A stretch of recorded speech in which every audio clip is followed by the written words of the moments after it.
Hello and welcome everyone to another beautiful day. TGIF, oh my God, it is Friday, and of course it is another day again for us to say, oh, the weekend is upon us. But then how many of us would be celebrating the weekend at home, in the office, at a party? Some will be traveling, and of course weekend comes with all of that. But some people said weekend is for events. Weekends are for events, but depends on the individual anyway.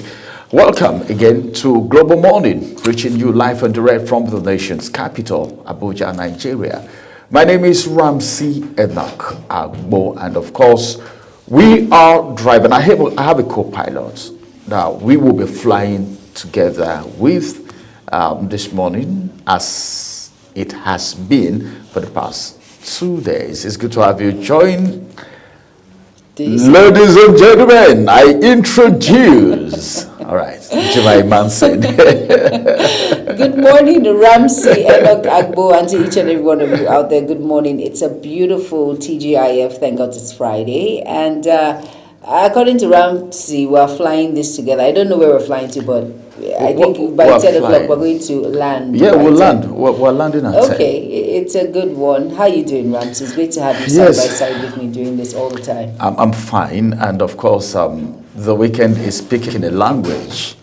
You know, every day comes with a language. Yes, it does. The language of this weekend is understood differently by individuals, and we will get to see the results by Monday. Yes. Probably. Some people will tell you, well, every new year, all right, comes with different resolutions. But then, let's say after the first quarter, you begin to know who actually made a resolution and who actually did it because it was just a part-time. All right, that's by the way. Can we talk about the Osun government's account freeze? My God. Of course, you know the Osun election is 9 days from now. Is it up to 9 days? Yes, it is. 8 days? Yesterday Okay, was 9 10 days. It's 9 Okay, days. 9 days. So everyone is wondering why the freeze in the account. What is that? What is the achievement in all of that? Of course, the governor, another person, that Ademola Adeleke, is wondering: is this supposed to be a conspiracy against him coming back again, or why would you freeze the account without the court order? We're wondering what is going on, but hopefully we'll get to the roots of this. It's very important that EFCC has, of course, said a lot when it comes to, he said, why would you be removing funds from the account when it's just few days to the election? So hello, why would you freeze the account? What are you up to? So we're wondering. You're talking like you're seeing Adeleke right now. As a guy, excuse me, Your Excellency, what's going on there? But you might, you know, a lot of things, a lot of drama when there is an election around the corner. Very true. In Nigeria, you hear a whole lot. First, number one, they said there was, all right, an investigation that has shown that money was moved from that government account into a private account. Very true. Some people said, I spoke with the chief press secretary to the former governor of Osun State yesterday on my program, and he said also 20,000 naira has been sent into workers' accounts in the name of mobilization for election. 20,000, including corps members. Okay. As it was being alleged by my guest from Osun State yesterday, spoke to us from Osun State, and he was part of one of the governments in Osun State, and I think to the tune of 11 million or billion, I can't remember. Then later on, the presidency came up to say, well, the presidency, wow, I am embarrassed. This is an embarrassment. EFCC, yeah, you have the mandate, you have the right. Without my supervision, with your mandate, you can do what you want to do in as much as it's in line with your mandate and the law, as a matter of fact. Of course. But The timing of what you're doing right now, it's what I'm complaining about. It's wrong. Extremely. But that's what the presidency said. In fact, he released a statement to that regard.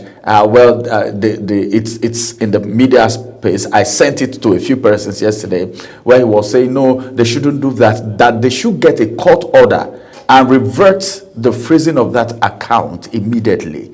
But as we speak, Adeleke has gone to court to sue EFCC, I think to the tune of 2 billion naira or so, for freezing the state account. Then sometimes you begin to put one or two together. Then you will be feeling like, who is actually doing the right thing here? You understand?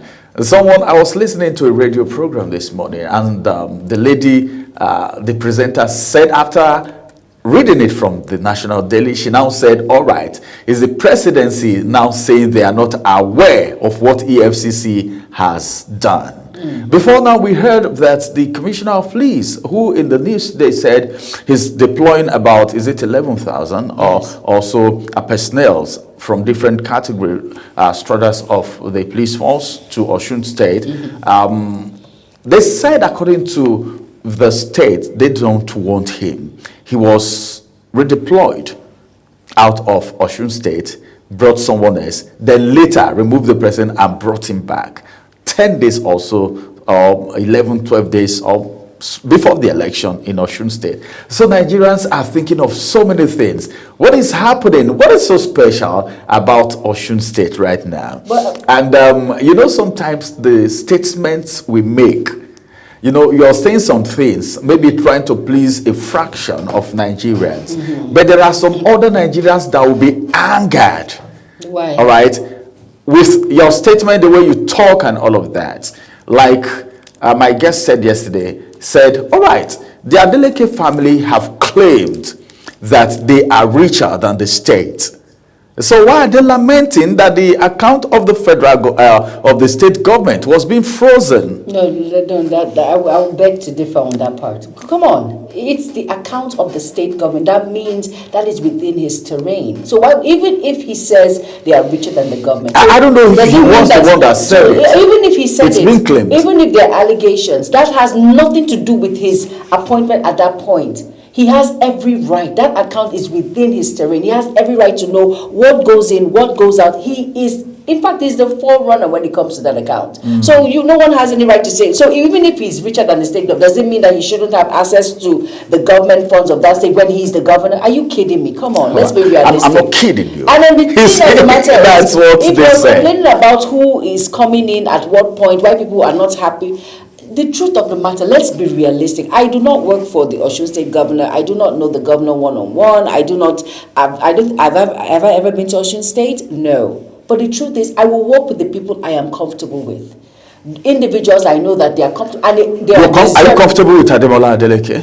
As governor. For me, he's an amazing governor. I don't know. Everyone has their own perception. Let's peg it because of our time now. Because of the time. I know, because of our time. But the truth is, as long as I am comfortable with you and you are deserving of that position, I will work with you. That's all. It doesn't matter what tribe or whatever. I think the bottom line is the election should be democratic. It is. I want to say election should be democratic. The forthcoming election in Osun State should be free, fair and credible, transparent, which is very important. That's what it means. But when there are loopholes and we see that someone is trying to frustrate an effort, let's just say it. I'm just saying, as Jumai Man said, I'm just saying that there's just some things that are not just right, and things that are not supposed to be done at that point in time. You'd have carried out this investigation way before now, and they will know that it's a process, because there are due processes to all of these things. But when it's few days to an election, of course, everyone's mind will trigger to the fact that, hey, is there some kind of conspiracy? What's going on here? It's not now. And I like what the president came out to say, that, come on, for as much as you're doing things that are right in allegiance with the law and you have all my support, but there's some things that it's just that you are doing the right thing at the wrong time. All right, everyone. Let's take a quick break. After this break, we'll bring you Taste and Texture. Stay with us.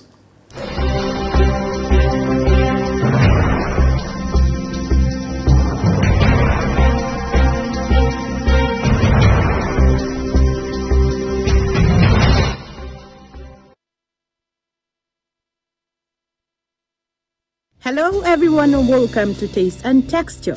Today we are going to be preparing boiled plantain and egg sauce. For the boiled plantain, we'll be needing the following: ripe fresh plantain, knife and clean pot, water.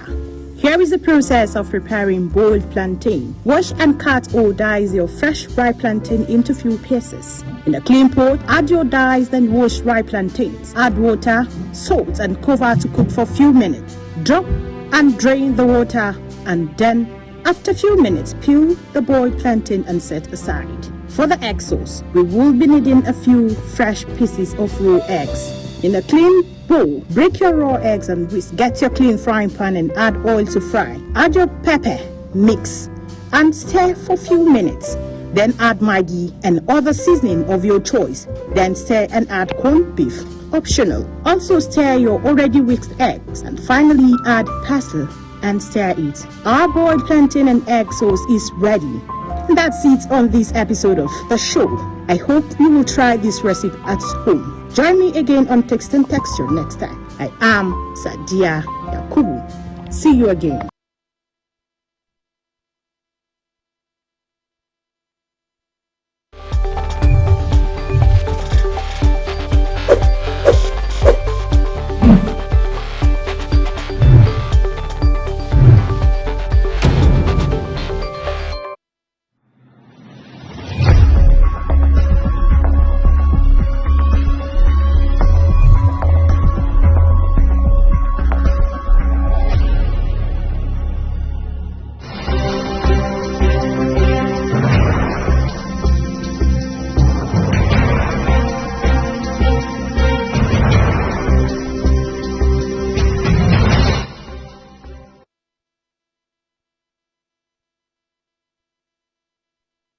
Right, you're welcome back from that Taste and Texture segment. Of course, the plantain recipe, mouth-watering, yummy-licious and tasty. A must-try, by the way. And of course, up next is Inspirational Heart to Heart with my very co-host, Ramsey Enoch Agbo. Let's get inspired. Stay tuned.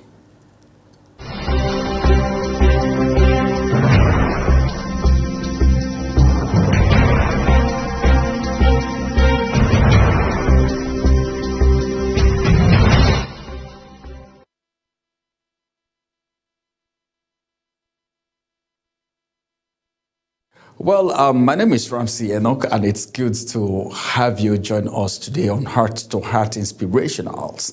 And let's get you inspired because we value you. You are very important. You mean so much to this generation. Do you know why? Because if anything happens to you on this journey of destiny, it means something has gone wrong with a generation because you are a potential destiny helper. But then, what step are you taking? All right? Where are you? What are you doing?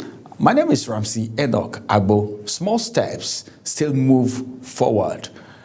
We love big breakthrough. A lot of people want to be big men overnight. They just wake up overnight and they want to be big men, not knowing what it takes to be a big man, to be a big woman. Breakthroughs are things that we are supposed to enjoy, but then, does it just fall from heaven? No. One thing we need to understand is that there are things we need to do to really be successful in life. How much work are you putting into yourself? We need to know that life has so much for us. The truth is this: we love big breakthrough, yeah, that's true, but we underestimate small obedience. Small obedience. And that's the reason you see a lot of people make resolutions and they don't keep to it. You see a lot of people do their to-do list for the day and they are not keeping it. Discipline and obedience to small things. You know, little foxes that destroy the vine. You may think those things are small, they don't matter. But then it makes you accelerate. It makes you move forward in life. We celebrate overnight success, but ignore daily discipline. How many people are disciplined today? Even CEOs, they are not disciplined today. A lot of people are not disciplined today. Business owners are not disciplined today. A lot of people have eaten their capitals. Yes, a lot of people. I know of people who ate their capitals. Some even went into debt. These are people that were making millions. I know. I'm not talking abstract. These are people that I know. Where are they today? What happened? Discipline. I've even walked to someone before to say, hey, come on. Do you know what? I know it's your business. I know it's your company. I know you are in charge. But then, instead of just putting your hand into the business money and taking out of it every day, place yourself on salary.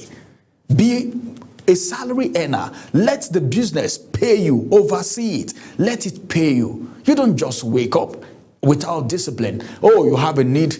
Bam. Accountant. Yes, sign this check. No. It's not done.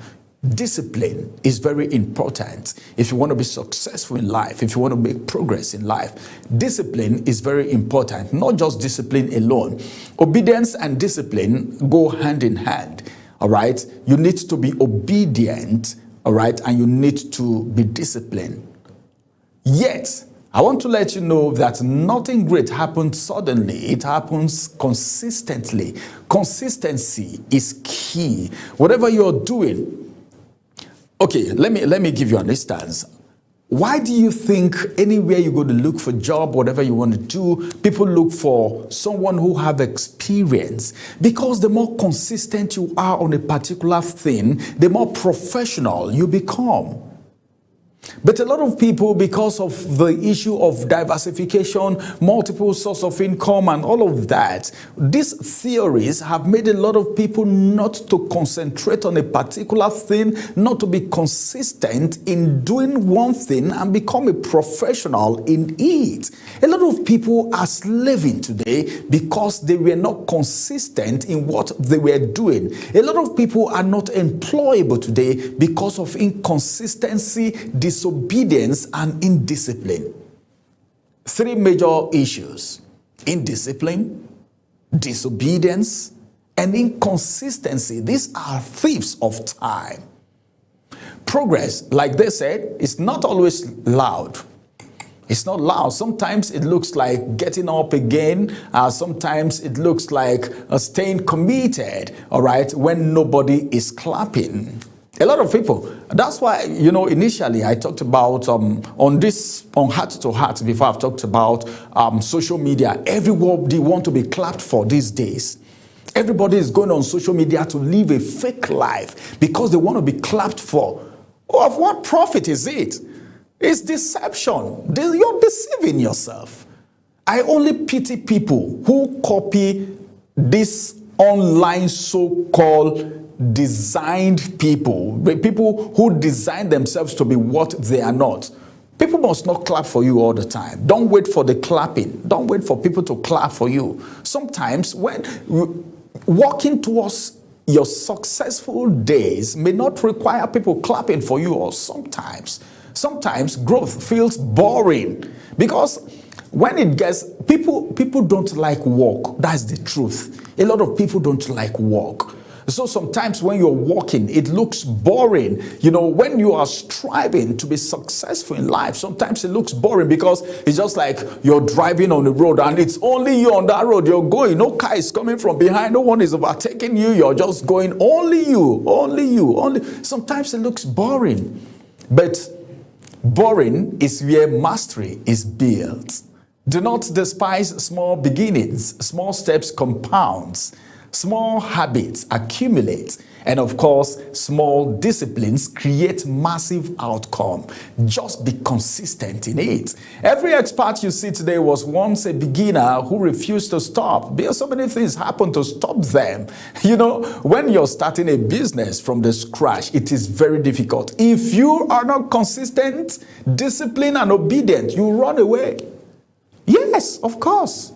That period, that growing, that incubation period, if you're not careful, you run away. A lot of people have run away from businesses like that. Then when other people start doing it, and during that boring moment, that lonely moment, then when they come out successful, they say, well, why did I even leave that business? Because you were not consistent, disciplined, and of course obedient to the rules of the game. Success have a rule.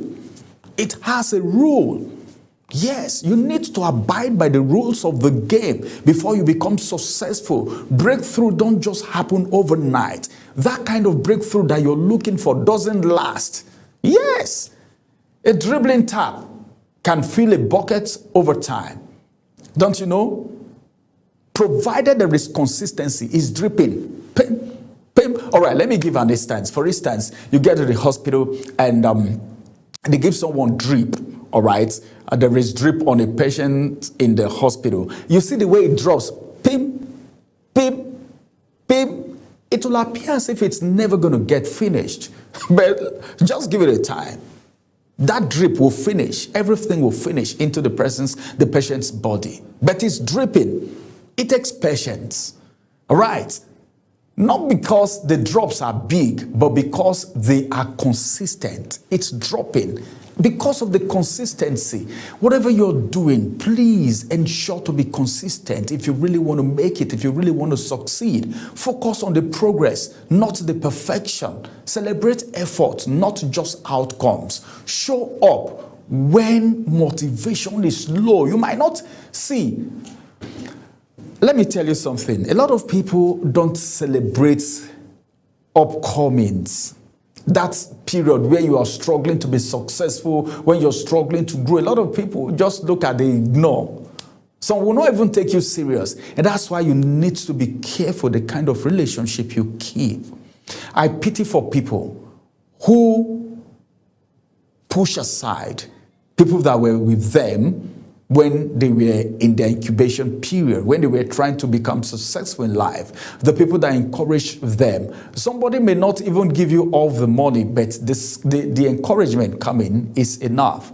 Consistency turns into ordinary actions into extraordinary results. Yes, by the time you're consistent, it turns ordinary action into extraordinary results. All right, keep going. Small steps taken daily will carry you further than big intentions that was never acted upon. A lot of people have big dreams, but they never acted on it. Where are they today? They are nowhere to be found. Well, you need to dream big and you need to act on the big dream, no matter how small, on a daily basis. Be consistent, be obedient, and of course, what else? Be faithful to whatever it is you're doing. Many thanks. I'll come on your way again. My name is Ramsey Enoch. Bye-bye for now.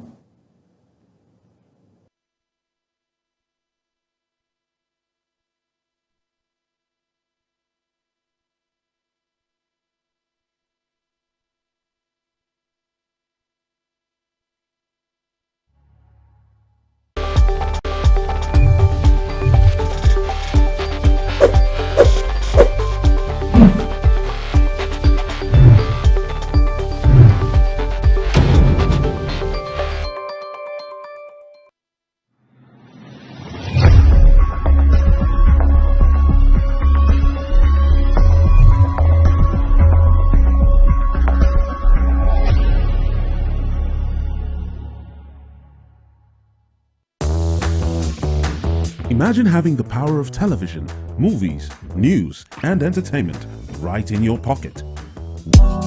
Tired of the snow? Tired of the bad TV signals? Nigeria has gone digital. Introducing Free TV, the national platform for every Nigerian. Get 100 plus channels immediately. Sports, news, and entertainment in your native language. All with clear picture quality. Whether you're in the city or the village, our satellite signal reaches every corner of 36 states from day one. No monthly subscription, just a compatible decoder and you are set. It's a national asset built for you. Take the show on the road, download the Free TV app and stream your favorite channels anywhere. Starting this May, scan to download the app or call 0700 388 7277. Free TV, digital TV for free. Brought to you by NBC.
Okay, welcome back from that heart-to-heart inspirational with Ramsey Enoch Agbo. Hope you are well inspired and you learned a lot from that segment. I know I did. But let's quickly delve into the newspaper review on Global Morning. And we're going to start with the first paper of the day. It's the Punch newspaper. And above the nameplate of the Punch newspaper, it says, Owobodo counters Boniface over missing Atlanta 96 gold land. And that's on page 30. Now, beside the nameplate, which is the Punch, it says, fake agency probe, ICPC reports, clears presidency, indicts embattled DG. And the writer says, Adeyemi shares reps panel, insist on open hearing. And that's on page 7. And the star story on the Punch newspaper says, EFCC boss faces public fury as Tinubu reverses order. And that read is on page 2, and we have 3 riders to that story. It says, President distances self from EFCC's Oshun account freeze, says, I'm deeply embarrassed. And the next says, NBA lawyers, others back Tinubu for condemning account freeze ahead of August 15th poll. Fantastic. And the last rider says, apologize to Tinubu Oyetola over frozen account allegations. APC tells Adeleke. Yeah, he should, because he wasn't sure, and then he quickly said it was the ruling party that is customizing all of these things against him, blah, blah, blah. All right, moving on now to page 29. It says, PSC releases 50,000 new constables to police for training. And page 6 says, health crisis, Lagos short of 40,000 doctors, and that's from the governor of Lagos State, Governor Sanwo-Olu there, saying that. And then at the close to the foot of the paper, it says, Tinubu mourns as ex-finance minister Adeosun loses husband. That's a very sad read there. It's on page 29. And go out and get yourself a copy of the Punch newspaper and be well abreast with the major issues making rounds. Next is the First Daily. Thank you very much, Jumai. Let's get to the First Daily for you now, beginning from the first story just beside the nameplate. Tinubu orders EFCC to unfreeze Oshun government account. Good news for a lot of people. Please arrest a cemetery manager, grave digger over corpse exhumation. That's a bad one. State police, IGP says Nigeria studied US, India, Pakistan's models. That's state police. Oni hails Okpebolo Ododo as models of humble leadership. Please arrest visa agent over alleged 42.3 million naira travel scam. It's everywhere. If you're not careful, you fall victim. So if you're desperate, curtail your desperacy, or I don't know, just try and do the right thing, no matter how desperate you are. PFIPC probe. ICPC moves against Adeyemi. Now the Star story says anti-graft agency recommends prosecution, submits interim report to Tinubu. Some riders, about 3 riders to that story, and the first rider says 2 more fake agencies uncovered. I am suspecting that there could be more, 2 already uncovered. I think this should give us an insight into the fact that there are a lot of fake agencies, as the case may be in Nigeria, in the system that needs to be sorted out. Because let's know exactly where the money is going to and how the economy is faring in its real sense. Another writer says reps probe alleged government number plates. A state house disowns controversial council. Makinde accuses EFCC of plot to influence Oshun Guba poll. And this one, another headline here, which says NCOs removes 3 Ibarra officers over viral death toll. Right. This is coming on from social media.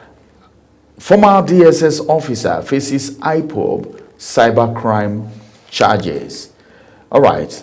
Those are the headlines for you this morning from the first daily as we move to the next point of call. And our next point of call is, of course, the Daily Trust. All right, now the Daily Trust newspaper, below the nameplate, it says Wike record 61% pass rate with Hell's 167.486 results. And that read you will find on page 8.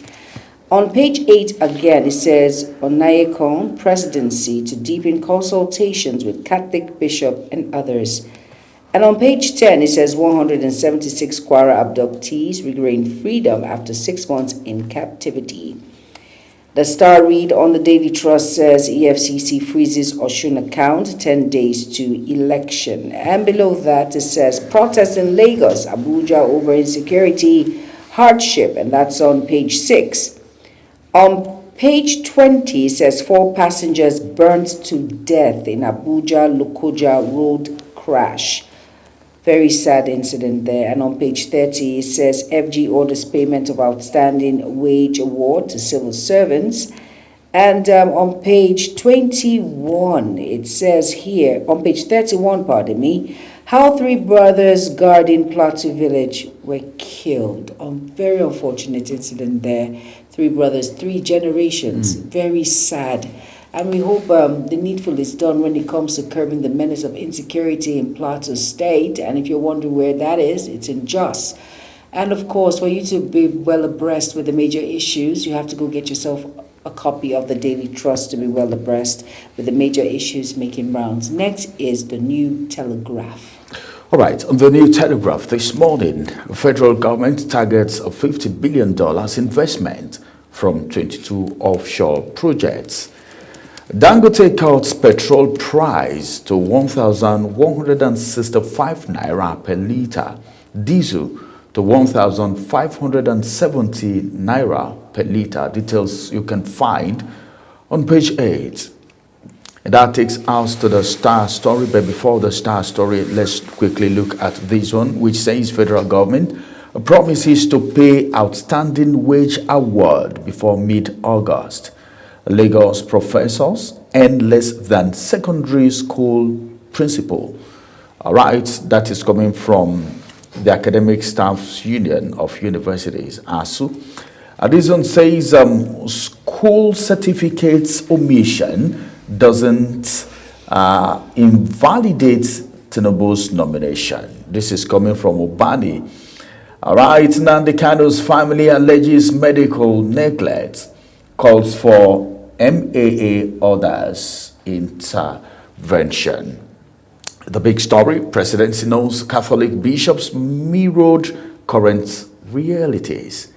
This is coming from Sage, and we have some writers to that story. The first writer says, powers that be know a lot has gone wrong. Acknowledge Tinubu's right to seek re-election. Obi urges federal government to consider CBCN as partner in nation building. APC chief advises president's aides to fast, pray, ask for forgiveness. If you want to know why, pick a copy of the New Telegraph. Pages 3 and 6 have the details. Then the last writer says Tinubu's reform responsible for strong corporate performance. This is coming from presidency. Kwara, Niger, 208 kidnapped victims regain freedom. Tinubu commends security operatives. And of course, that takes us to the next story. And which is the next story right here. Many airlines risk collapse within 30 days, Onyema warns. And the details read on page 2, and those are the headlines for you this morning from the New Telegraph as we move to our next point of call, which is The Guardian. All right, now the Guardian newspaper, below the nameplate on page 3, it says, Oyo APC pushback on Makinde criticism of Tinubu's economic reforms. And on page 3, it says FG orders measures to protect health workers nationwide. And on page 4, that's a picture of Aliko Dangote, and it says, Dangote refinery cuts petrol ex-depot price by 15 naira, diesel by 18 naira. And the star read on The Guardian says, Adeleke, and that's Oshun 2026, Adeleke APC bicker over fraud, vote buying plot, intimidation. And below that on page 2, it says Tinubu louds rescue of 308 kidnapped victims, seeks enhanced security. And on page 6, on The Guardian, it says FG6 renewed pact with faith leaders as Obi Kwakwaso back on Nayiko. And on page 6, that's the business page, it says 4 oil firms grow profits by 185% in first quarter as revenue hits 5 trillion naira. And on page 31, it says reps to sanction NILDSDG for alleged participation in APC primary. And still on the Guardian newspaper, it says Shuore group protests in Abuja, Lagos against hardship, insecurity, and that's on page 3. Now, please go out and get yourself a copy of the Guardian newspaper to be well informed with the major issues making rounds. Next, we have This Day. All right, let's quickly look at this newspaper for you this morning. In-depth move, Tinubu directs EFCC to unfreeze Oshun account. That's the big story there with a couple of riders. The first one says, calls Adeleke expresses deep embarrassment over timing of action. Atiku ADC false claim of anti-graft agencies independence. The other one says urge president to order ICPC to free El Rufai. Accord party alleges plot to influence Oshun polls. Adeleke slams 2 billion naira suit against EFCC. That's the star story right there. Then this one says fake agency. That's the key. ICPC absolves Bajabiamila 6 Adeni Adeyemi's prosecution. It also have some riders, and the first rider says a suspect also floated FIPA.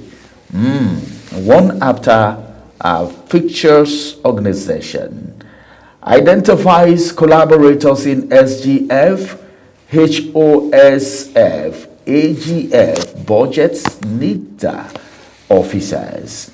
All right, there is saying Tinubu to a study report, consult AGF before taking action. FRSC, how Phantom Agency listed Tinubu as board chairman. All right, a lot of people being indicted here and there, but then the investigation is showing something different. All right, those are the headlines for you this morning on This Day newspaper as we quickly move to the Daily Times. All right, now the Daily Times newspaper above the nameplate, it says Correctional Service removes prison chief, 2 officers over death row inmates, viral TikTok live stream. And of course, on the business segments, and that's a picture of the CBN governor, Olayemi Cardoso, and it says corporate loan demand raises as bank defaults decline, and that's from the Central Bank of Nigeria. And the star read on the Daily Times says, I'm embarrassed. Tinubu orders EFCC to vacate Oshun government account freeze, cites election timing. Yes. And basically, at the foot, it says, reps give education ministry deadline on TVET probe, summon minister. And basically, those are all the major headlines on the Daily Times. Go out and get yourself a copy and be well abreast. And of course, next is the Vanguard. Oh, okay. Next is the Vanguard, which is supposed to be our last. But then there are some very striking stories on the Standard Times this morning, so I would want to take that. The economy now on the Standard Times newspaper, CBN tackling Nigeria's inflation with monetary policy, structural reforms. And as a matter of fact, I also have this one unfreeze Osun government account immediately. Tinubu orders EFCC. Adeleke sues EFCC, of course, for 2 billion naira over freezing of Osun allocation account. And of course, Tinubu bows to public outrage, not voluntary act. That's ADC. You may want to say that's coming from the place of opposition, but then what else can we say? And of course, PFIPC, ICPC uncovers 2 more fake agencies. Dangote overtakes US, becomes Europe's #1 jet fuel supplier. Police arrest suspect for exhuming freshly buried corpse, stealing casket in Akwa Ibom. And this one says Abuja trembles again as FCT records third earth tremor. I was reading that in the news this morning and I was like, where are we heading to? I think there is need for more vigilance. It doesn't matter where you are right now, but we're talking about FCT now. So a lot have to be done so that at least people can live in the city with at least a bit of rest of mind, even though some people say the rest of mind cannot be 100% because of the happenings around. All right, those are the headlines for you this morning from the Standard Times newspaper. And of course, that will bring us to the end of the newspaper review for this morning on Global Television's Breakfast Show. Coming up next is, of course, Ogochukwu Mobuno. But before we bring her up, we would like to inform you that Global Television does not have editorial contribution or judgment to any of these headlines. It's entirely that of the various newspaper houses. Up next is Social Buzz. Stay with us.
In an age of breaking news, you need a trusted source that prioritizes accurate, factual, and unbiased reporting. This is AM News, and I am Ubong Usoro. On Global Television, our news is rooted in verified and authoritative storytelling that keeps you educated, informed, and enlightened on all the issues that matter to you. I am Sadia Yakubu. This is Midday News. You can trust a multi-platform news broadcast, real-time and fast-check stories for all the big local and foreign headlines round the clock. I am Ramsey Enoch Agbo. This is News Express. Our array of anchors delivers the news to our teeming viewers, breaking it down with context and perspective. This is News Cycle on Global Television. I am Anieti Patrick. And the flagship news is your hub for the day's most engaging stories. This is News Prime, and I am Jumai Manson. Did you miss any of our news rounds? No worries. Catch up at 10 p.m. and midnight, 7 days of the week. I am Mukhtar Kasim. Global TV is on DSTV channel 365 and Star Times channel 276. We're active across all social media platforms at Global TV NG.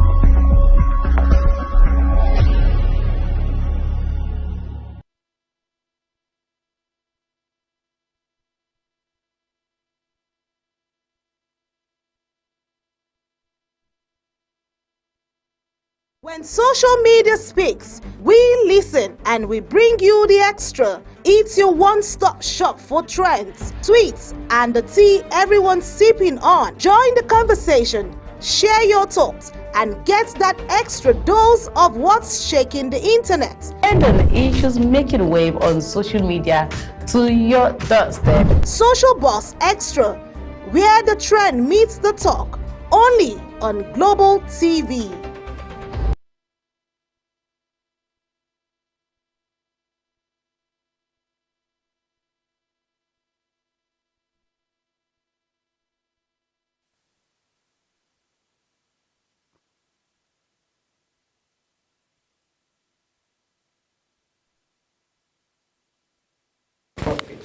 The lady has called out some Nigerian doctors accusing them of allegedly requesting unnecessary medical tests.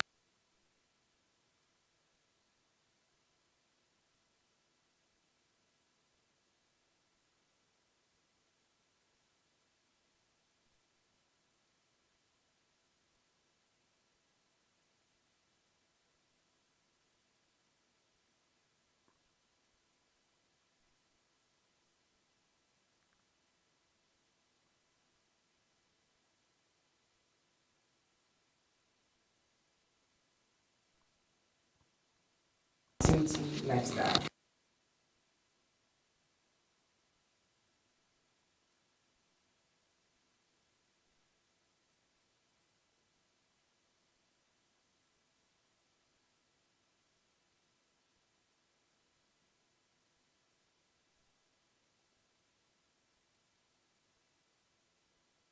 But those who allegedly asked for necessary investigations to diagnose a patient. Let's look at this video. Nigerian doctors, you guys need to stop misdiagnosing people and making them spend money that they don't actually need to spend just because of you're trying to make money for the hospital or for yourselves or for whatever reason that you do it for.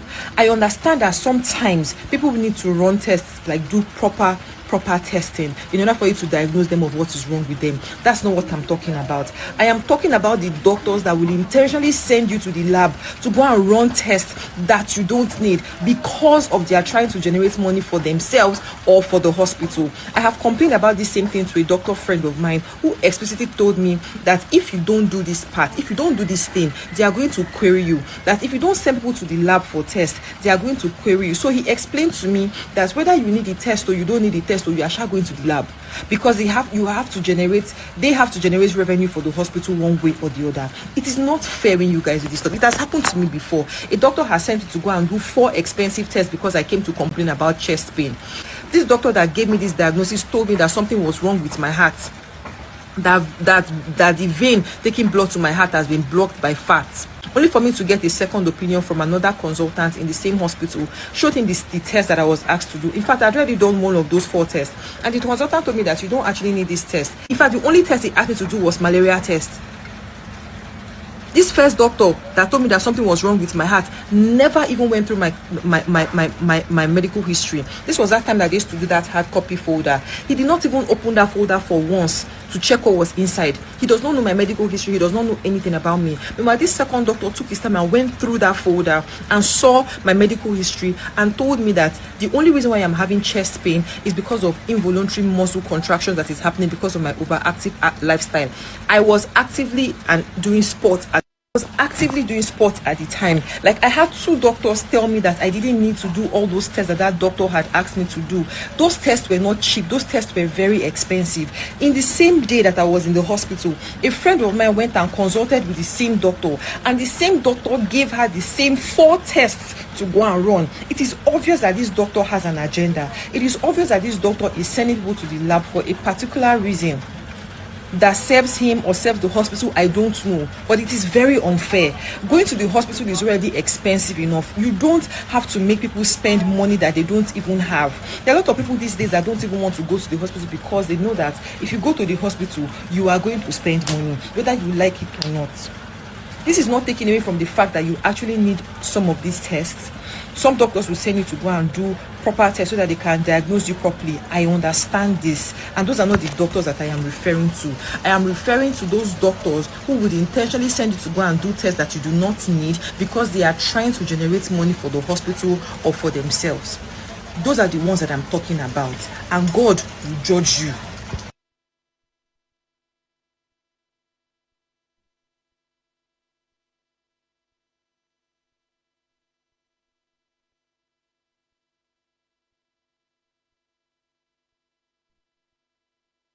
But we've heard from a concerned patient right there. And I must say that every one of us somehow must have fallen victim to things like this, or must have experienced something that has to do with something like this. Well, let's take a look at some comments before we go into the discussion section. And the comment, first one is coming from Farm Fresh. And Farm Fresh said, I'll run an ECG, echo, even go to the cath lab if I have a chest pain. If they had Paxos, that will be the end. So I'm not taking chances. 100. Every aboki waiting kettle shy. All right. Thank you so much, Farm Fresh. And the second comment is coming from John JJC. John said, I was asked to do X-ray more than 2 times, and then later asked me to do a CT scan, and later asked to do an MRI. Why not just tell me to do MRI at once? Okay, thank you, John. The last but not the least is coming from Jenny Teddy. And Teddy says, my dear, doctors must determine the exact cause of an illness before initiating treatment, as prescribing wrong medication can contribute to antimicrobial resistance, making future infections hard to cure. This is why laboratory tests are essential. They help ensure patients receive the correct diagnosis and the most effective treatment. All right, so I know all of this. I know that the reason for your tests, different tests, is to make sure that, they get to find that the diagnoses are correct. They want to know what exactly is happening before they start prescribing drugs. But sometimes, I know some of these hospitals are sometimes affiliated to some of these laboratory facilities, and because of that affiliation, they do that just to make sure that they get something, for themselves. When you are paying, a certain amount goes back to that hospital because of the affiliation, this agreement or merger that they have with the labs. So a certain amount goes back to them, and sometimes some of these tests are just unnecessary, to be very honest, because I am a witness. I'm not saying that it is bad to do all of these tests, but sometimes they just tell you, go do this, go do that. If you give a doctor your symptoms, you tell the doctor, this is the way I'm feeling, and the doctor said, okay, let's run this test, this might be the cause, and it doesn't work like that, then the doctor should be in the right position to actually say, this is the exact test to run, not go run this, go run this, go run that. It's more like, I don't know which one is right and which one isn't right. So why am I coming to the hospital? Because sometimes you're talking to the doctor, you're telling the doctor how you feel, and they're going through their system or through their phones. It's more like they're trying to browse the symptoms to know what exactly, is wrong with you. So why can't you just browse the symptoms at home, then go to a pharmacist and get a drug from a pharmacy? But yes, they'll tell you do not do anything that has to do with self-treatment. Is very, very wrong.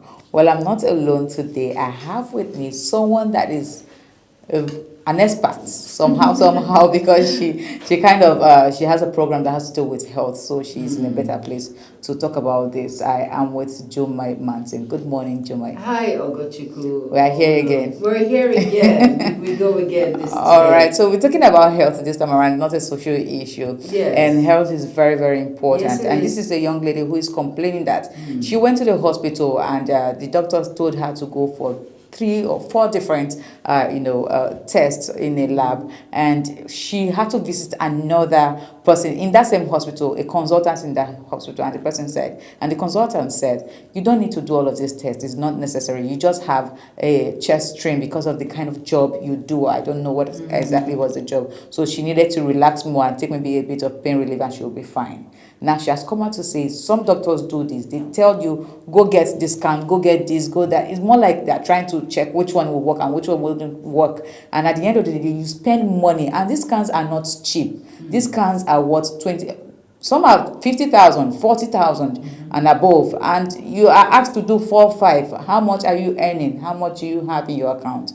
So she's saying these doctors should really stop it. In as much as we know that these tests are very important, but please give it to people who need it and not people who don't need it just because they're trying to get change. What do you think from this story? Yeah.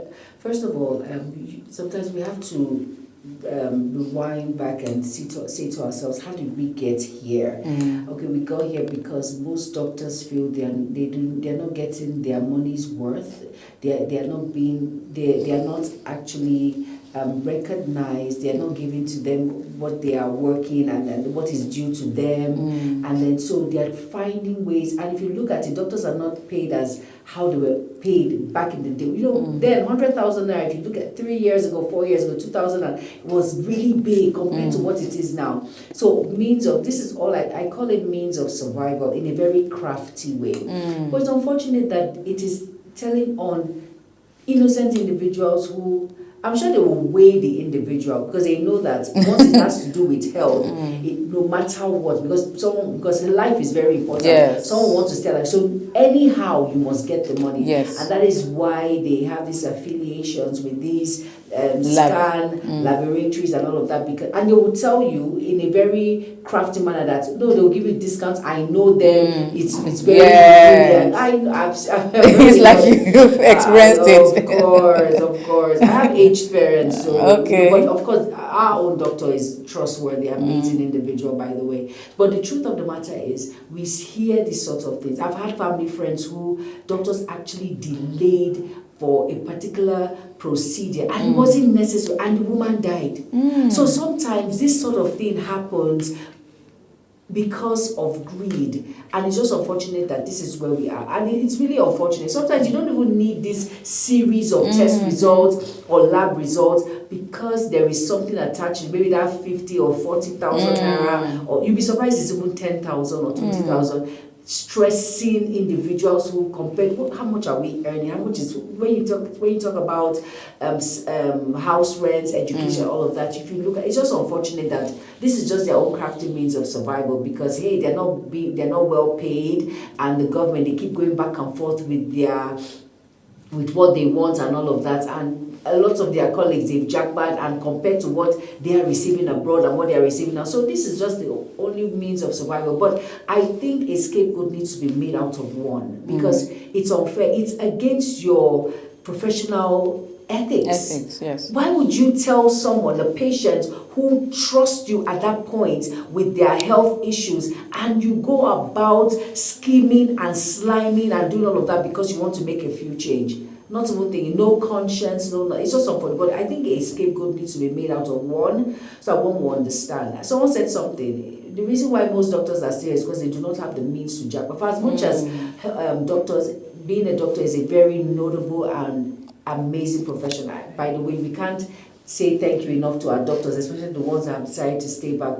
But as much as you've decided to stay back, please, for as much as we are grateful and thankful, avoid that but that is there by demeaning yourself to that level and causing, unrest and pain to other families that they have to go all out because they have to fulfill this fake scan results and all of that. But I'm glad it's in the open now, so most individuals are know. So a lot of awareness needs to be made on it. So you as a patient, you must be sure, why am I doing this particular, why, what is it, and have second opinion. All right, all right. Thank you so much, Jomai. So earlier you said something about over 40 doctors in MIA in Lagos. So yes. What do you think must have actually led to that, and how do you think we can actually reduce the rate of doctors jacqueline? Because if you go to hospitals, government hospitals, I'm not even talking about private hospitals, because these days in private hospitals you see fresh graduates as doctors, and you are scared to leave. You don't get to see consultants like that. I've experienced it so well. My hand was one time swollen because of a doctor, a very young doctor. I don't want to judge. Okay, we have fantastic young doctors, okay, who are fresh graduate, but I still feel like they have to undergo training, like a very strong training. Even abroad. I had swollen hands, and it was all dark because the doctor missed the vein and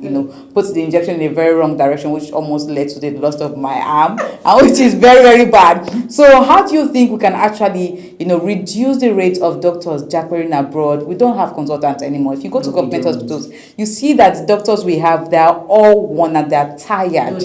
They are very, very exhausted because one doctor is working from 8 a.m. that he or she resumes work and closes the next day. They are working 24 hours. Yes, or 2 days after, without shifts, without proper rest. So you see them, they are giving wrong diagnosis, they are doing something wrong. So how? Yes, because you're talking to a doctor and the doctor is going through AI. So if you can go through AI, why can't I do it in my own, in the comfort of my house, and maybe go to a pharmacy and get a drug? So what do you think can be done to really reduce the rate of doctors traveling out of Nigeria? For as much as it's very scary when you see young doctors, like you said, kudos to individuals who are it's a noble profession. 7 years, Hausas will say bawasa. It's not something that you should play with. 7 years is a long time to go through a course and all of that. It's not easy. But for as much as, even abroad, yes, when you're done, you still go back to hospital and you're still understudying consultants who are well experienced, who know the job, even when you've gone through that part of the educational part. I think the government has a lot to do to attract these doctors to come. If there's a package that is very attractive, because these doctors, back in the day, we know how doctors were being paid compared to now. So I think there should be an attractive package when it comes to housing, when it comes to the things like what you did, but like what happened with the judges now. Judges have houses, they have their cars, they have even military. I think they also increased that. Yes. So it applies to doctors, it applies to teachers. It applies to all of these sectors because they are very important. I know we're talking about health now, but education, because the leaders of tomorrow are in that educational sector. Yes, the next doctor is there. The next doctor is there. The next brain surgeon is there. The next, in fact, so a lot needs to be done when it comes to welfare. It's the greatest upgrade of morale. It gives that morale to an individual to work. If you're a doctor, you can afford a home of your own. You have a car. You have some things that give. Come on, who want to stay abroad? Staying abroad, for as much as it's easy, it's stress-free. There's a lot when it comes to paying this tax, everything you pay. But so many things are mortgage. Can we even do something like that in Nigeria? I said, you can just, if this package are attractive, I am telling you, our doctors will come. Will remain, okay. And those that are here will remain and make the best out of it and do their best, really. Just that the package is not attractive and a lot. You'll be surprised, it's a lot on our doctors. They're going through a lot, so they're finding ways, it's means of survival. But this sort of survival is not a good one. But at the same time, it's not like a good you said, one, it's a very, what did you call it again? Did you say corny means of survival? There's a word you used earlier. I said it's a okay. All right, but it's something that has to do like a corny means of survival. You deceive people just to survive, which is very wrong. You're playing with people's health, people's life. It's not something to joke about at all. Thank you so much, Joe Maimansin, for your contribution to today's topic. And yes, I wish we had much time. Would have actually drafted this more because I have so much to say concerning this. But yes, we'll be talking about it later, maybe if we have any time again, or next time you join us on the show. And this is the size of our conversation today on Social Buzz on Global Morning. I am Ogot Kumob, now leaving the hands of Jumai and Ramsey as they usher us into the discussion section of Global Morning. So stay with us. Good morning once again, Nigerians and viewers around the world. Bye for now.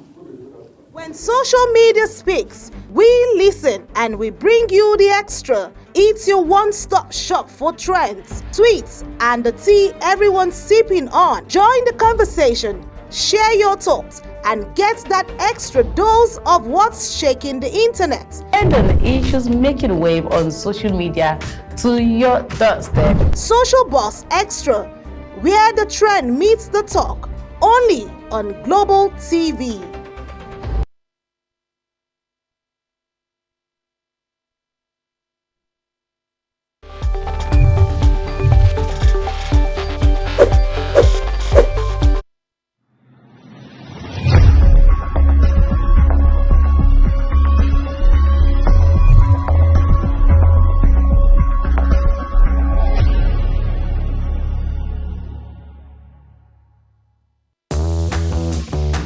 Imagine having the power of television, movies, news, and entertainment right in your pocket.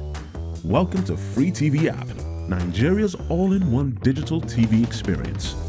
With Free TV App, you get access to over 100 live TV channels, breaking news, sports, movies, kids shows, and more, all from a single mobile app. No decoder stress, no complicated setup, just download, open, and start watching. Free TV is television reimagined for the digital age. To get started, simply search Free TV on the Google Play Store or Free TV NG on the Apple App Store, or scan the QR code on your screen. Once installed, register in seconds using your phone number, email, WhatsApp, Google ID, or Apple ID. Secure OTP verification ensures safe and seamless access. Inside the app, explore content directly from the home screen or navigate easily using the various tabs.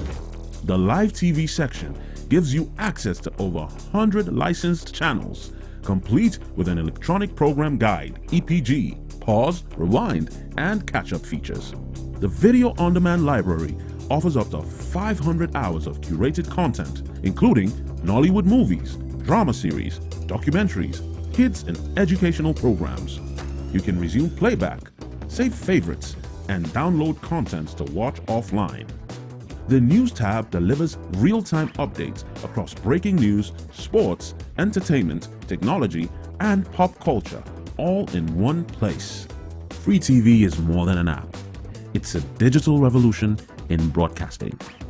Download the Free TV app today.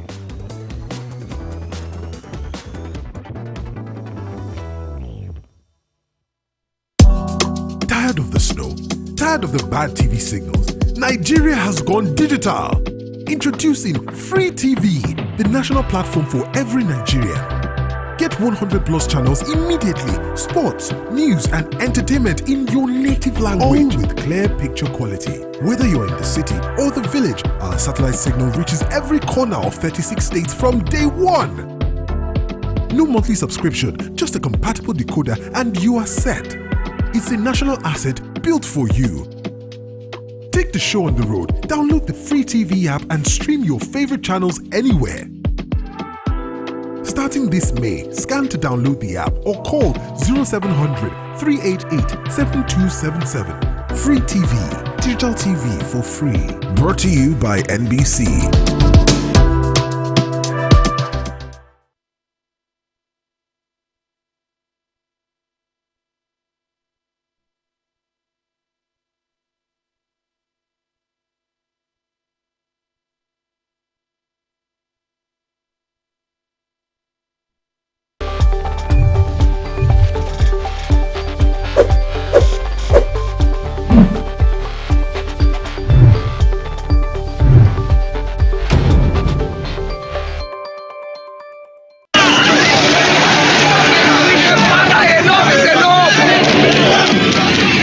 In an age of breaking news, you need a trusted source that prioritizes accurate, factual, and unbiased reporting.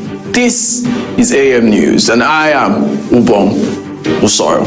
On global television, our news is rooted in verified and authoritative storytelling that keeps you educated, informed, and enlightened on all the issues that matter to you. I am Sadia Yakubu. This is Midday News.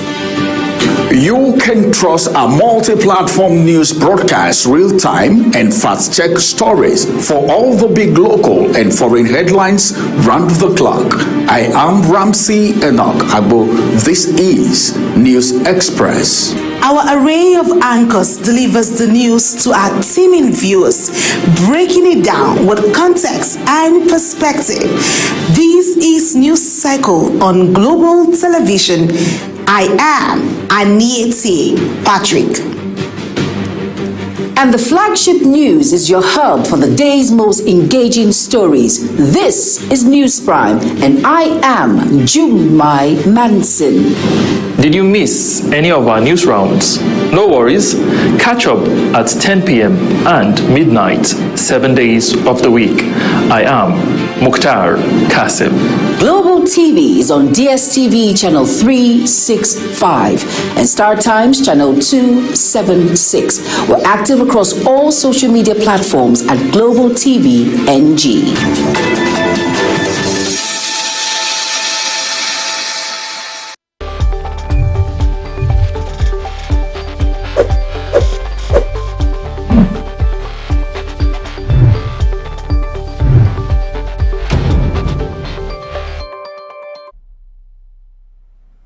Our language, our vibrant culture and colorful tradition, our industrious and hospitable people.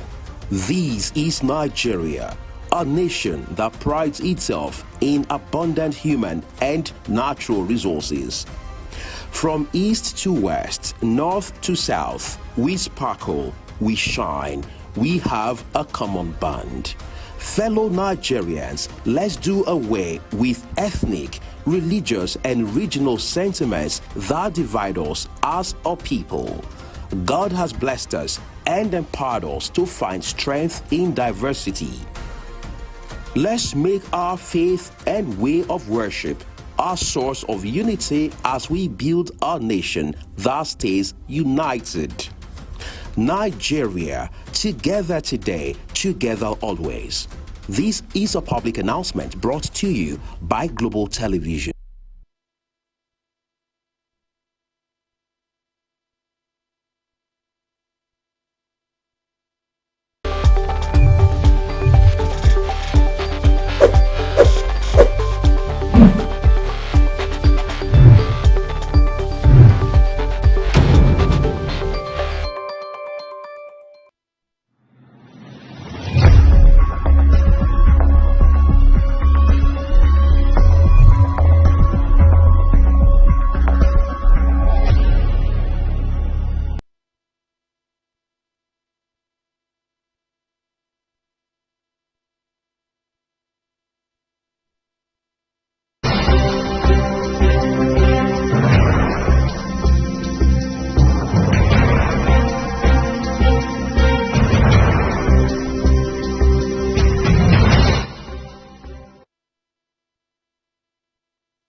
As a matter of fact, it's a beautiful day. You know, every day, every time, you come in contact with the Nigerian police force, and we're being told that the police is our friend as Nigerians, but a lot of people have different perceptions when it comes to policing in Nigeria in accordance with the law. A lot of people have different perceptions, all right, when it comes to human rights. I could remember the EndSARS protest that has to do with brutality and all of that. But then, the Nigerian police force have a mandate, all right? And you are all aware that we are even extending into having a state police. As we are right now, the bill is about to be passed. And of course, I think just little touches and we will be there. But then there are things we need to look at as a matter of fact, and these are very important issues. Let's look at the police reform as a matter of fact, and of course, what the society thinks. What comes to mind when you think about the Nigerian police force? That's going to form the basis for our conversation this morning. Our topic will be police and public relations. That's police public relations. That's what we're going to be looking at. Rebuilding trust. All right.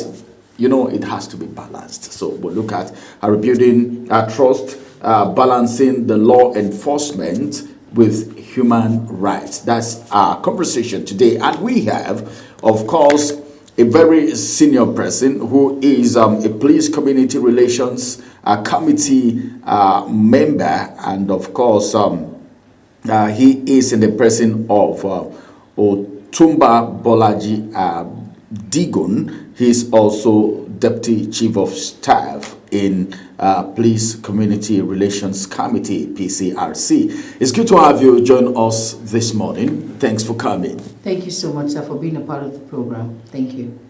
Good morning, viewers. My name is Bolaji Adigun, JP. All right, let's get into the conversation now. It's so good that you are a member of the Police Community Relations Committee, and of course you've gone very far there. So first of all, let Nigerians know, because a lot of people see it. You enter some cars, you see the sticker, you see it everywhere. But a lot of people don't really know what it stands for and what the mandate is for the PCRC. Yeah, thank you for giving me this opportunity to explain, or to give rather a little bit of the lowdown of PCRC. It's called Police Community Relations Committee, which is established in 1984 by the past late IGP Etim Yang, who felt the logistic and the enumeration of the police was not much, and that the community can add more value to it, and it's an act from the police force that have established the PCRC, which is about 40, it's going to 43 years. It's old. Last year is 42 years. And by November, again, we're going to be 43 years. And it's been a selfless and which the Nigerians appreciated, and it has been expanded under the leadership of Alhaji Bagaji Olaniyan.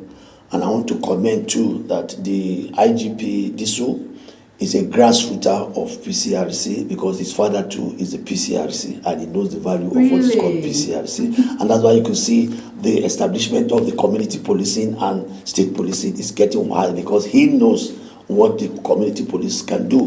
And by the special grace of God, the president himself has seen the value and probably getting the solution to all these cases that have been within the communities and the country. And I believe with the establishment of the community policing and the state policing, we shall get a solution to this crime and all problems that have been coming up. Because I and you are a policeman, I'm a policeman. The only difference is that the policeman, the other policeman is in uniform. But if every human being, we have more than 40 million members who are volunteers, and if medias can volunteer, police can volunteer, a doctor can volunteer, a farmer can volunteer, and given the art that you can act, that's all. The only difference is that we cannot go to court and we cannot carry arms. But when you see something, say something. Okay, now let's come to relations now. All right, please, public relations. What is your assessment of the relationship between the Nigerian police and Nigerians? Well, let me be sincere with you. There's been a notion for a long time that police is not your friend, whereas this longer is police is your friend. And the simple reason is that because we felt we have been disfranchised for a long time. You remember when we were kids, when a father or a mother wants to threaten a child, the first thing is say, I will call police for you. I will call police for you. When the child is growing, it believes police is not his friend. So no matter what, you can bring the food the best food to his table will tell you is not free, because my father and my mother has threatened me that police. So that's what we need to work on. And the first thing we can do is by bringing in that we must be part of the police. And how can you be part of the police? With this elevation given to us by 42 years along, PCRC is open to everybody. And once you are something that you have the mind of not criticizing the police, you have the mind of servicing, and you must love the police.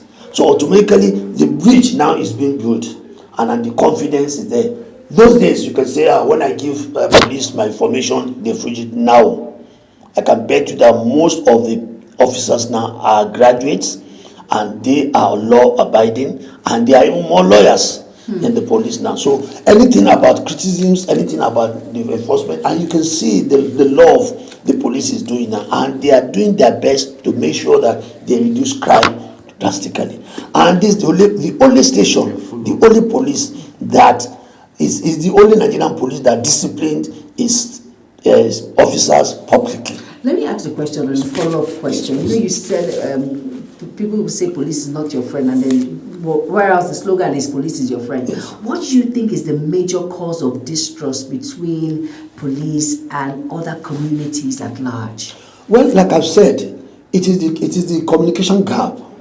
But now the communication is being bridged, because now we do have constant town hall meeting whereby a villager, a traditional rulers, everybody, market women, come and see, and you sit down and rub shoulder with the policeman. So that gives you the first confidence, because when there's a gap, you are seeing that person as a lion, whereas he's your friend. But with this communication, a policeman gets to a place, now the first place he goes is go to the traditional rulers.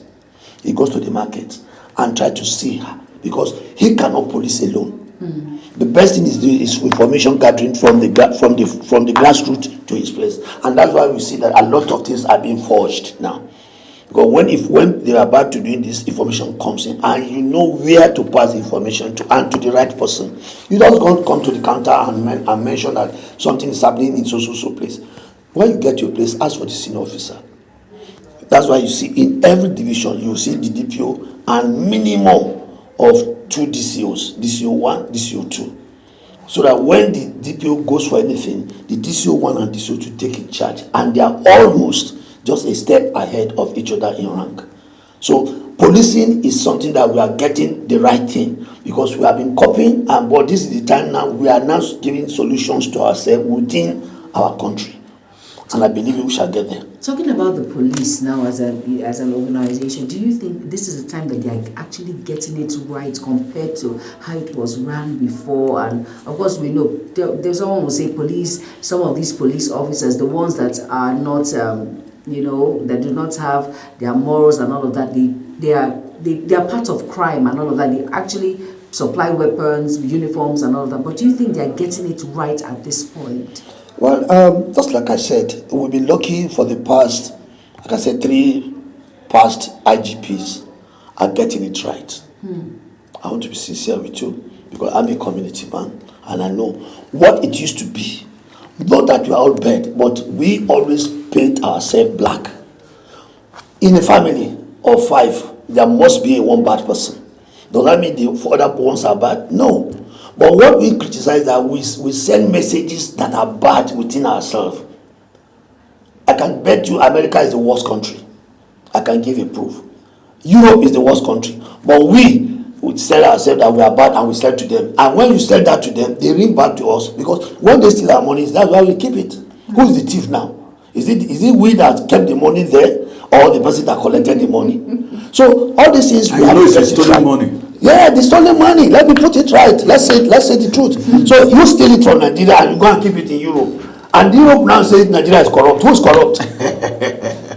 So we are not getting it right, and that is what the police are doing. You can see that they have been able to have different departments: cyber cafe, anti-robbery, anti-murdering, and all the money laundering. All these things are there, and I can bet you that we are specialists.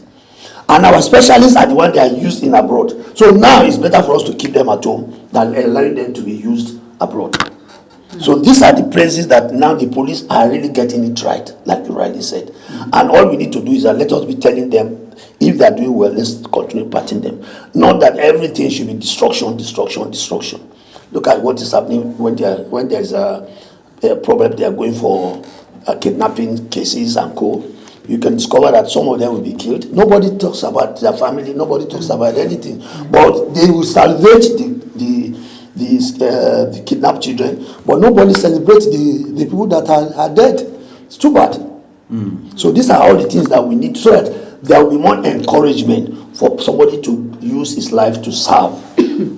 All right. Let me ask a question. You talked about in your previous explanation, you were talking about criticism that people criticizes the Nigerian police force.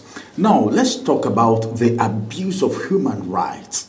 As it has been recorded, it's everywhere on social media by some of these officers. Sometimes you see some police officers. I know the community relation, the committee, I know they don't use uniforms, like you rightly said. But these people that use uniforms, sometimes you see them on the highway without uniform, all right? And they carry arms in the name of being police. We've had severally, all right, that checkpoints, for instance, I'm just giving an instance, should be dismantled.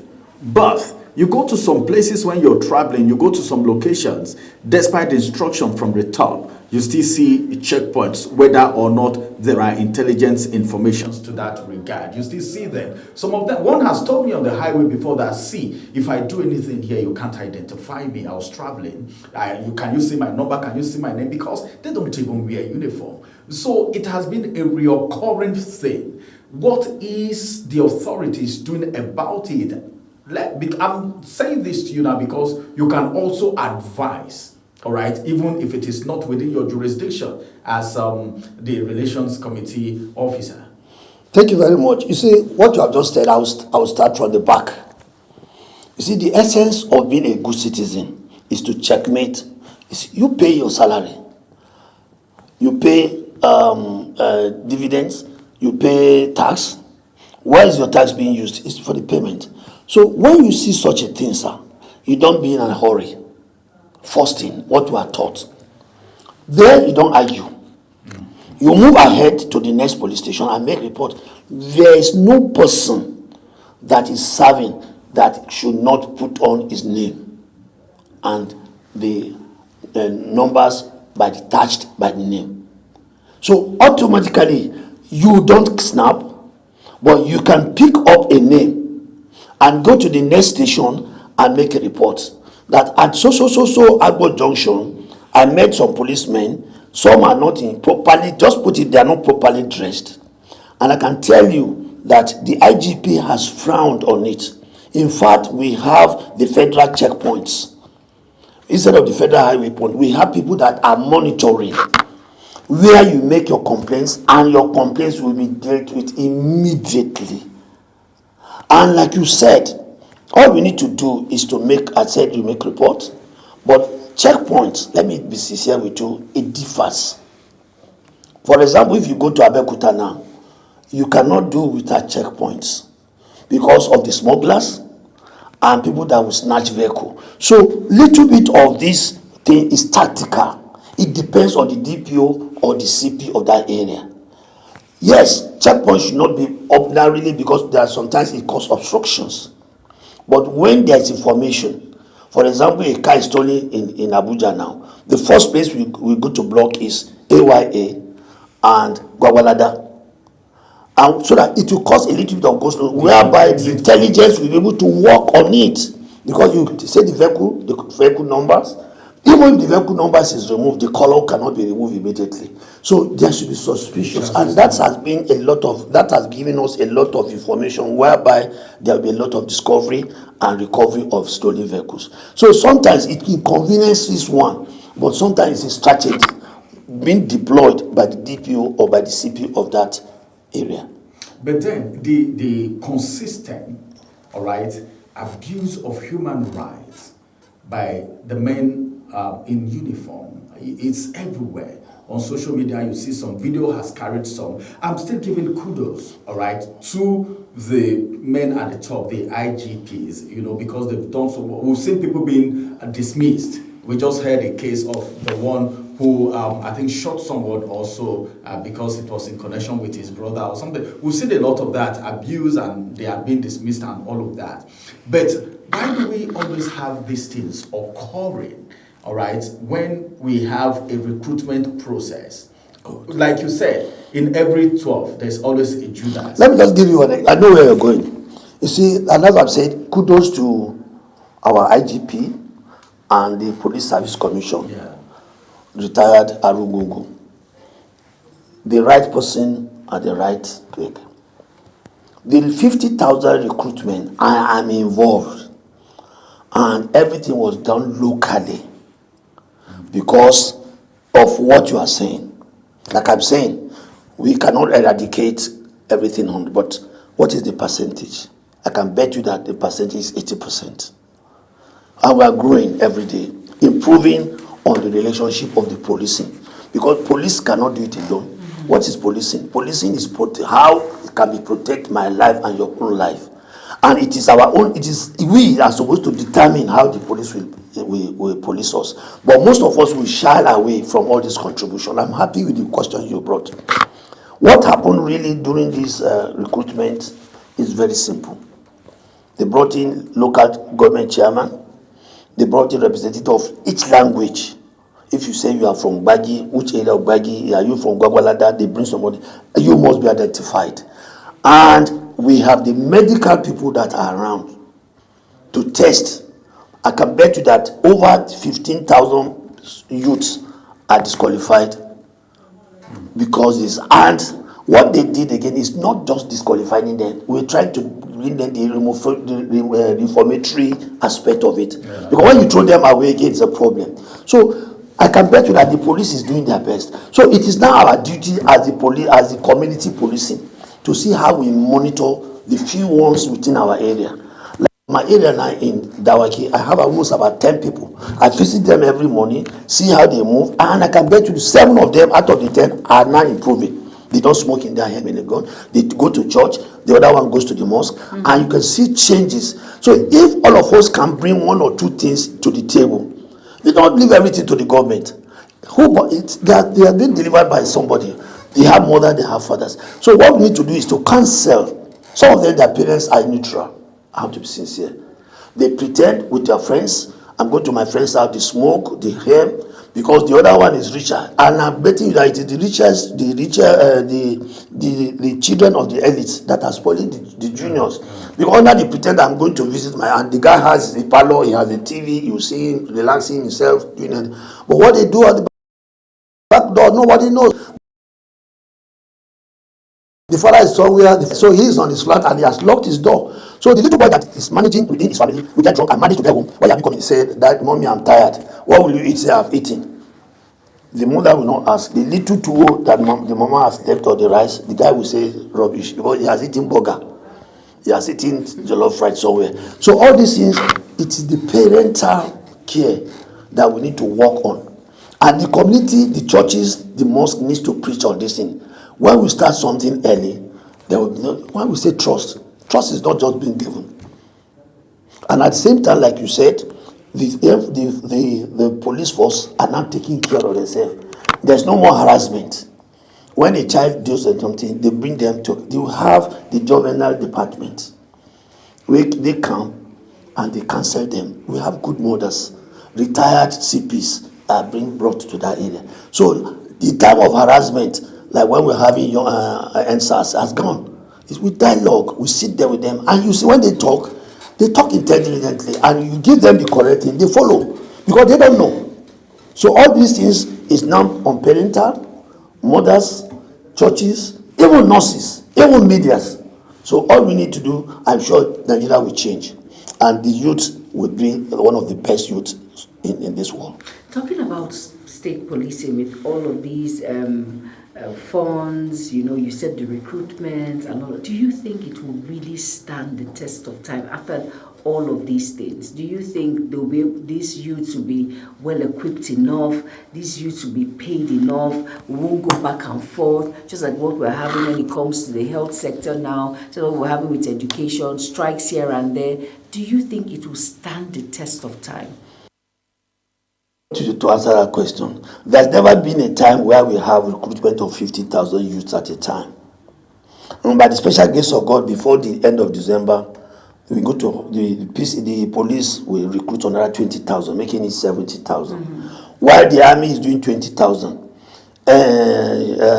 civil defense is doing 20,000, and the army is doing 20,000, going to bringing out 1 million youths from the streets. And kudos to our president. As at 13 days yesterday, or if I'm not making, the salaries have been increased. The sustainable you are talking about, now they have no cause to say they cannot join the armed forces. And you can see since about 2 years ago, the rapid promotion is being on, because nobody wants to stand still and say I'm working somewhere and not getting my promotion. The Service Commission is doing it well, is due, and with good pronunciations and with good, they even go for exams before you are getting promotions. Arugu doesn't believe in you have been aged. No, you must write something down, because if you are bringing to the counter, who will write for you? So he put the right people at the right position. So kudos to my IGP and kudos to the Police Service Commission. So there, like you said, the test of time is something of the past. It's something that people will even be eager to join, because policing, just to go to the headquarters, you see young girls, you see young boys, neat and fine. Not those days you see somebody with big belly, you see him, but when you see a policeman now, you appreciate him that, yeah, I love to join the police. I regretted not joining police then. Really? Yeah. Okay, that's fantastic. Let's get to the police post now. Yes. There are communities where there is need, despite the fact that we might have as PCRC, there is still need for police posts in most communities where these things are happening, where this crime is going on. But then there is this complaint that a lot of Nigerians complain about bailing, that's one. Then the issue of people knowing, that if you have an issue with a policeman, all right, and it gets to their colleagues, you will never win that case. If it is, some people, if it comes to police case, all right, they don't even want it at all. Reason because of still the issue of trust. The esprit de corps. Oh, you want to go and report? Go now. Organo waiting will they do here. Those languages are implicative, and a lot of Nigerians have complained about that. Is there anything to it? Because already there is a problem. And the most important thing, the joy of Nigerians, is that this problem has been identified. Now, what is being done? Because, sir, we are bringing in 50, we're going to have 20 to make it 70. And they are going to be mixing up with these ones that were there before. And you know what the impact of communication. So what is being done to sanitize the system so that those coming in will not be infected? Thank you very much. Like you're asking me, I'm not a police man, but I'm part of the police community and which I'm involved. There's a law that we are saying that to enforce a law, you must have respect and dignity for the second person, which is the principle of the police now. Once you see those days, people go on searching, no warrant. These days, the law is there, and from the Department of the Police Service Commission, there have been a lot of understanding, and at the same time, given the enlightenment to the public. Like you said, is your right. If a policeman is coming to meet you, now it must come with dignity. You don't say, hey, come for the, no. Good morning. I am Sergeant so, I'm Inspector so. You will introduce yourself. You see, not every invitation is an accusation. Sometimes it could lead to some of these informations. You see, most of us, when we see policeman, you said, yes, it has no. The SPD call you are saying, I'm sorry to use, I don't want to mention this, but I can tell you that somebody like Embe has been trying his best to fight for the youth. And sometimes it is the lack of information and patience. For example, now, somebody comes to see you and there's no how you can see you, he has to wait. If your program is 3 hours, he has to wait. But a Nigerian is always in a hurry. I want to give complaint and I want to go back to my work. No. Now, when it gets to the court, there must be a process. And when something is on the table of a judge, you must prove beyond reasonable doubt. And the way you can prove beyond reasonable doubt is for you to stand as a witness. The first witness, I saw and I did and I did. But when it's called, you say, I'm going to work. And next tomorrow they call you, I'm going to the clinic. The next thing you say, I've traveled to Okwaimbo, I'm coming back next week. Cases will not wait because there are a lot of piling. So when they put it aside, it is the side effect that they did not attend to him. He will be saying, no, he won't know that somebody that is attending to this person has to wait for his own turn. But they say, I'm in a hurry and there's something I can do. So all we need to do is to be patient, to give the requirement of what we know or what you believe is what you want to say to the police for him to aid, for him to be able to establish the case file, to be established. But when a case file is not properly established, that's why you see some of the courts they throw it off because they said, and there's a law that you must not keep somebody more than 48 hours. Investigation cannot be completed within 48 hours. It must go to court. The lawyer will be pressing, let's go to court. And the establishment of the case file is not yet completed. Now, where are we? So what we need to do is to balance it up by understanding ourselves. The lawyer has to understand that the case file is not yet completed fully. If somebody now travels and they said he's coming back on Friday, and that's the person they said is owing or something, they say go to court. What are you going to say in the court? Are you going to tell somebody on the phone that he should come and pay? You must hear from him. You must give him fair hearing. So what we need to do is that let us be patient and be a good ambassador of ourselves to the police. Police is not as bad as what we think.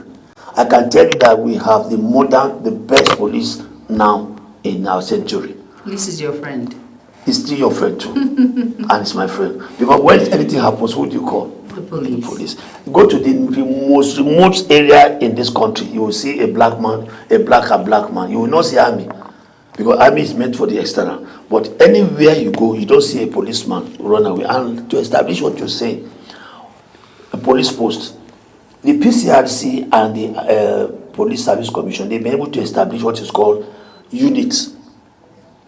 So whereby at every unit, there must be a police officer attached to the PCRC. Okay. Because of the law aspect of it, which we are not taught. So what we need to do that when you go, for example, when there was a case of kidnapping passing through Buhari, you can say they went freely because nobody took. But now all those areas have been killed. A farmer is now a PCRC. A Fulani cattle rearer, because these are the places we get a first-class information. And that's why you can see, I'm not differentiating it, but these are where information comes and making it easier for apprehending the criminals. Because no information, there's no how they count, because they don't have ego eye.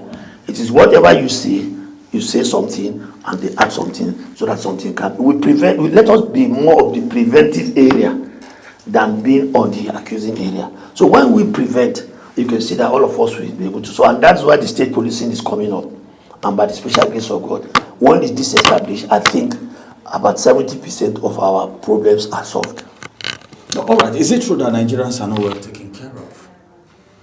Because some persons will tell you, well, I saw a policeman, the uniform was looking faded, it was looking tattered and all of that. People say that all the time.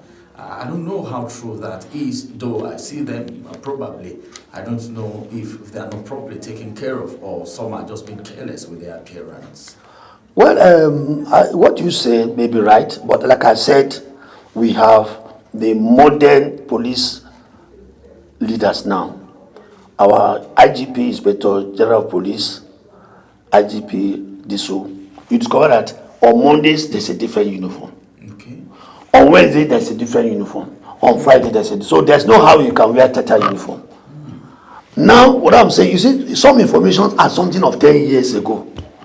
But people will still, like now, anywhere you go now, you say, hey, when I give information to the police, and they hear it about it.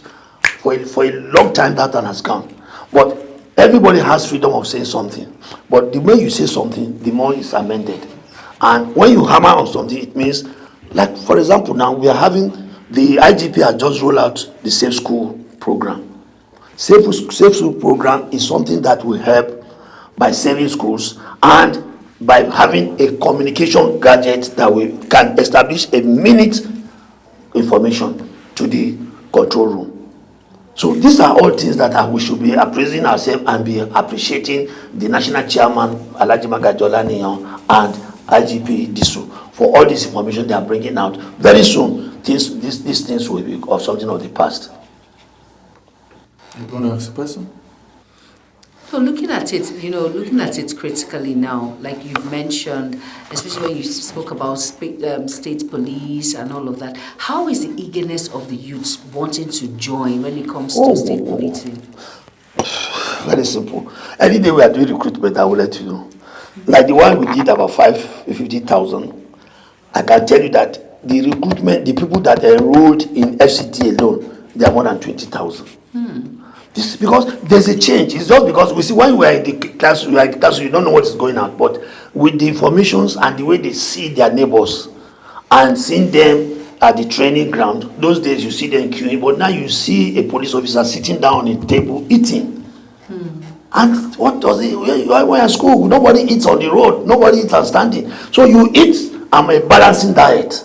They are human beings, and they're just, so once they are not well diet, how will they serve me? So all they need to see, that's what I'm saying, that the Inspector General of Police had divulged so many DIGs to departments, and they report back to us. Fortunately, we are among the PCRC, and as the chief of staff, my national chairman always takes me along, and I see what's happening in the police, and I can tell you that by the next 2-3 years, police will be one of the best force to reckon with. I pray so. It's a prayer that is answered. That's a prayer. Thank you. So now, before we let you go, can you speak to Nigerians? Because I tell you the truth, the perception of Nigerians go a long way to affect the functionality of policing in Nigeria, the Nigerian police. Because you are just talking about, say something. Don't be surprised that the average Nigerian will even believe more in PCRC than that man in uniform. Which they are doing now. As a matter of fact. Yes, and the IGP has given that room for it because we are in communication with him. Yes. So it's even better. You understand? Because they believe we are their community. Just for example, in Zuba, we had a similar something. The Agbe was there. They didn't believe they can rub shoulder with the police, with a commissioner, and they snap. Go to their room now, they're keeping it. So invariably, we have started building the relationship with the community and the police. And the question you give is that all we need to do is that let us be part of building the country than destroying it. Because the bad names we are giving the country is not as worse as the other places.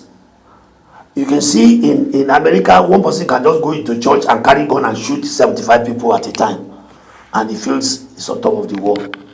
But here, we are still managing ourselves. But the more the way we write our homes, that maybe we are from Nigeria, this place is not safe, that place is not safe. Nowhere is safe in this world. Nowhere is safe except we want to deceive ourselves. But all we can do is to reduce crime, which the armed forces and I would say joint forces are doing their best. So by the time we start encouraging them and seeing what they are doing, and at the same time, those that are losing their life, we should try to see how we can bring everything up to them and be able to say we have contributed.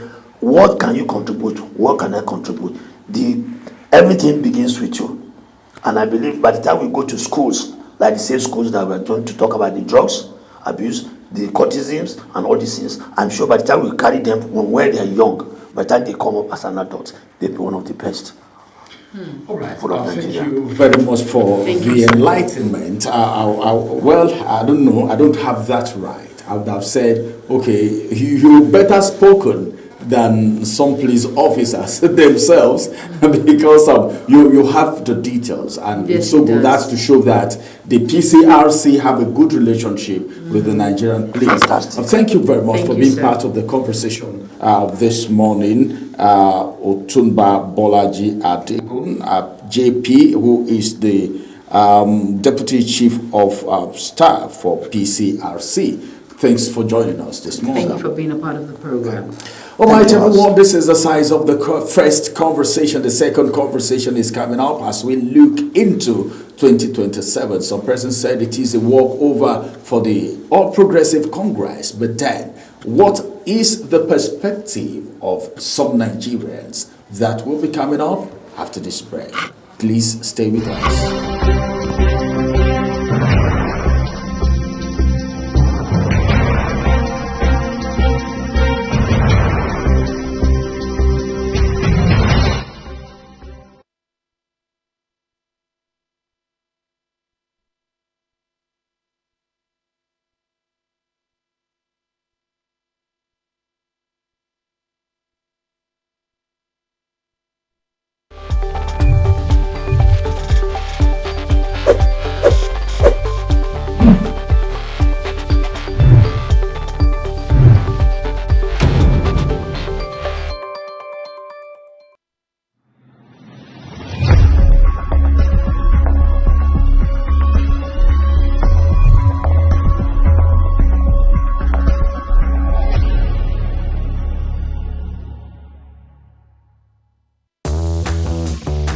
Imagine having the power of television, movies, news, and entertainment right in your pocket.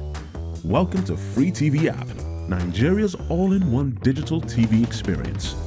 With Free TV App, you get access to over 100 live TV channels, breaking news, sports, movies, kids shows, and more, all from a single mobile app. No decoder stress, no complicated setup, just download, open, and start watching. Free TV is television reimagined for the digital age. To get started, simply search Free TV on the Google Play Store or Free TV NG on the Apple App Store, or scan the QR code on your screen. Once installed, register in seconds using your phone number, email, WhatsApp, Google ID, or Apple ID. Secure OTP verification ensures safe and seamless access.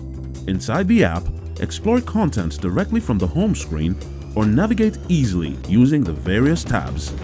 The Live TV section gives you access to over 100 licensed channels, complete with an electronic program guide, EPG, pause, rewind, and catch-up features. The Video On Demand library offers up to 500 hours of curated content, including Nollywood movies, drama series, documentaries, kids and educational programs. You can resume playback, save favorites, and download content to watch offline. The News tab delivers real-time updates across breaking news, sports, entertainment, technology, and pop culture, all in one place. Free TV is more than an app. It's a digital revolution in broadcasting. Download the Free TV app today.